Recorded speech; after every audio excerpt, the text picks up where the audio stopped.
The debate में आपका स्वागत है। ये हमारी गांधी की आत्मकथा श्रृंखला का एपिसोड 1 है।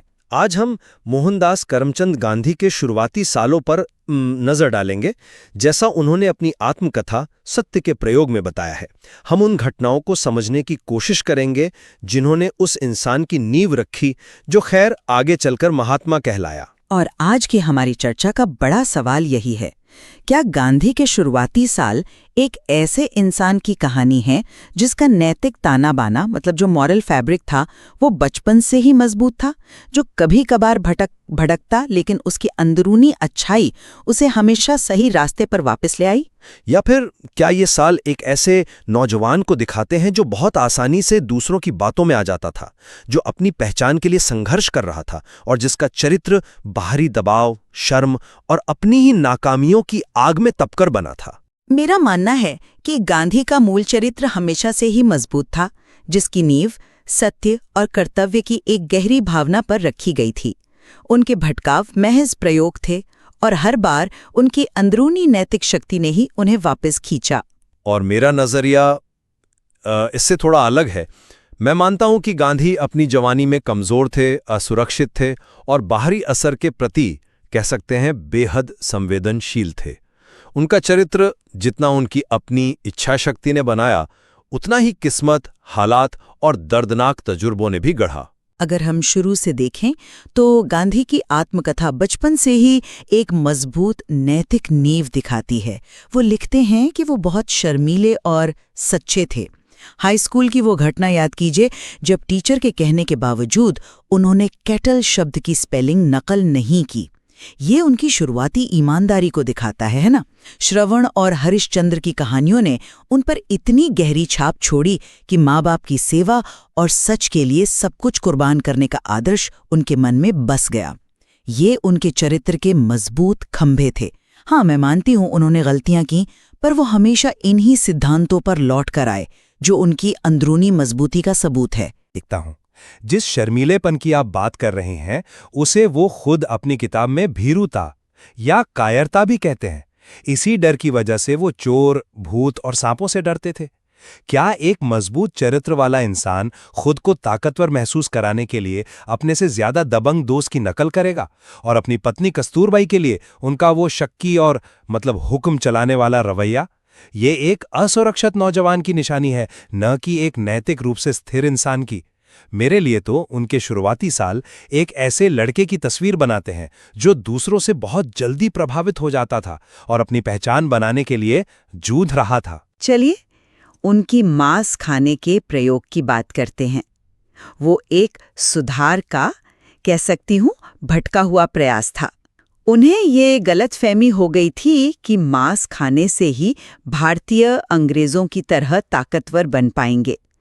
लेकिन यहाँ सबसे जरूरी बात यह है कि उन्होंने इसे छोड़ा क्यों?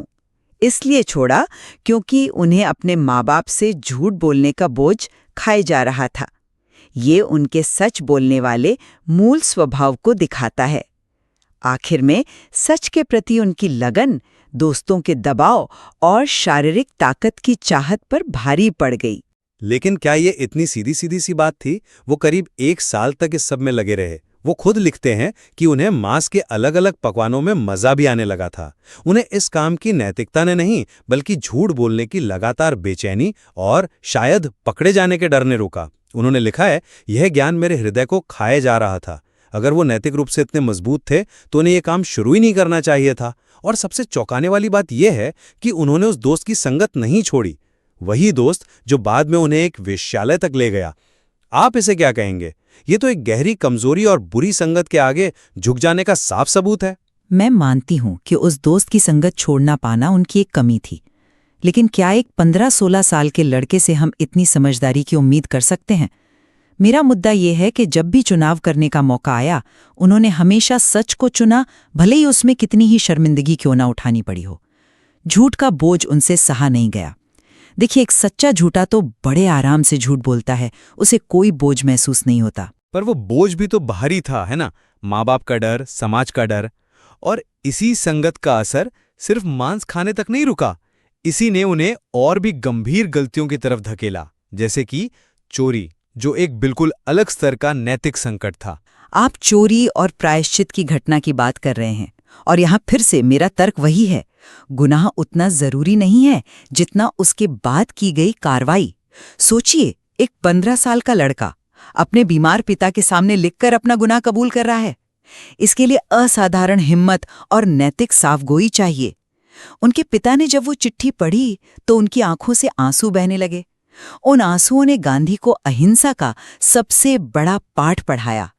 ये एक शुद्धिकरण का पल था जो उनके सच्चे चरित्र से ही निकल सकता था। मैं इससे सहमत नहीं हूं। वो कबूलनामा किसी ऊंचे नैतिक सिद्धांत की वजह से नहीं आया था, बल्कि अपराध बोध के असहनीय बोझ के कारण आया था। उन्होंने खुद लिखा है, ये मेरे लिए असहनीय हो गया।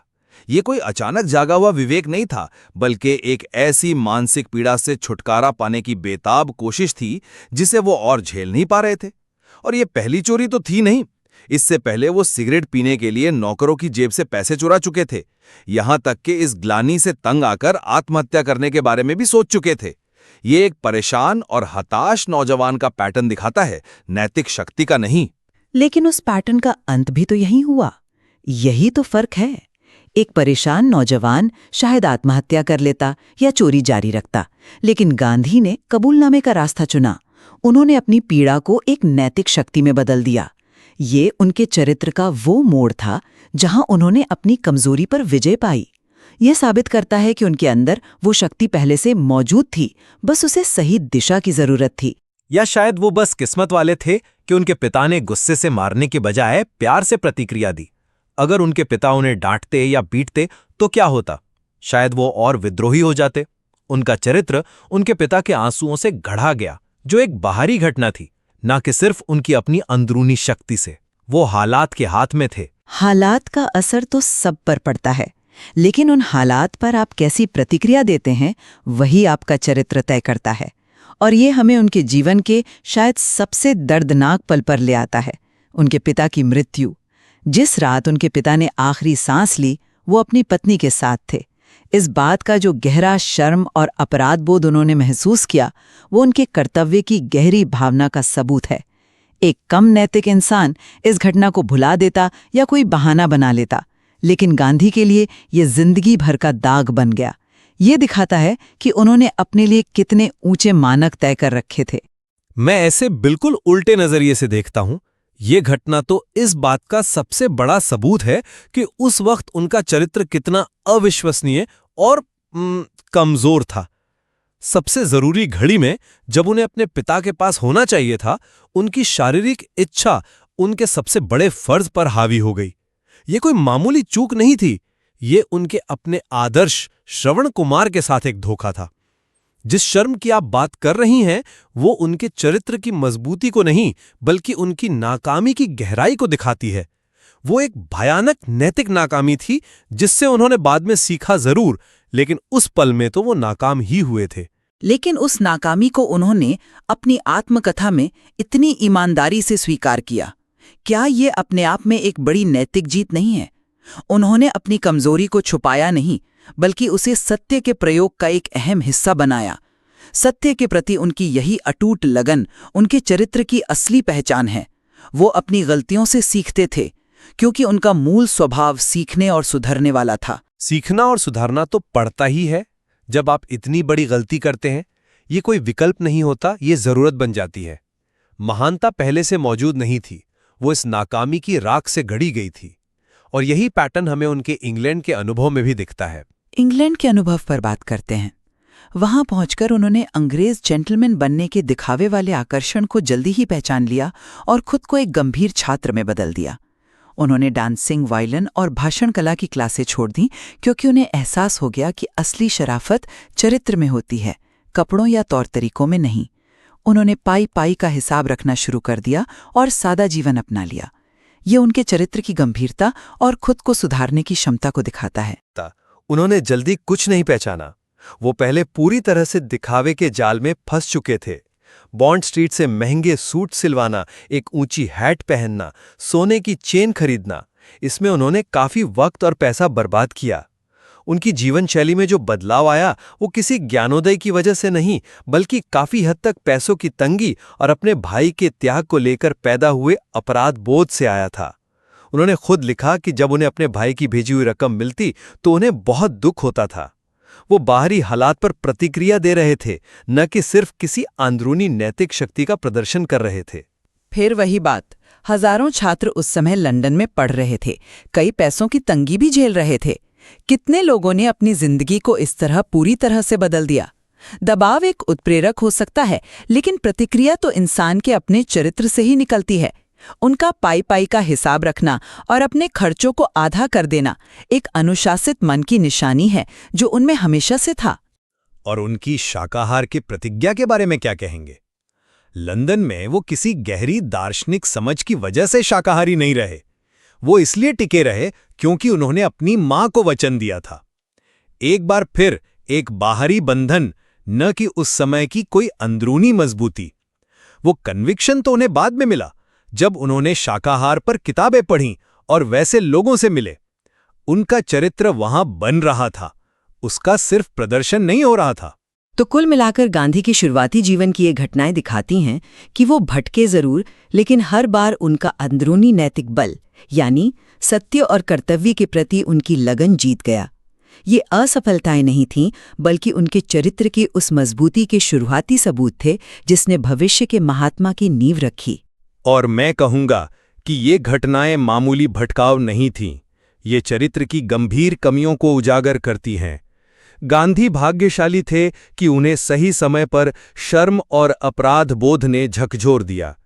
उनका महान चरित्र कोई जन्मजात वरदान नहीं था, बल्कि इन दर्दनाक अनुभवों और अपनी ही कमजोरियों पर पाई गई जीत के जरिए गढ़ा गया था।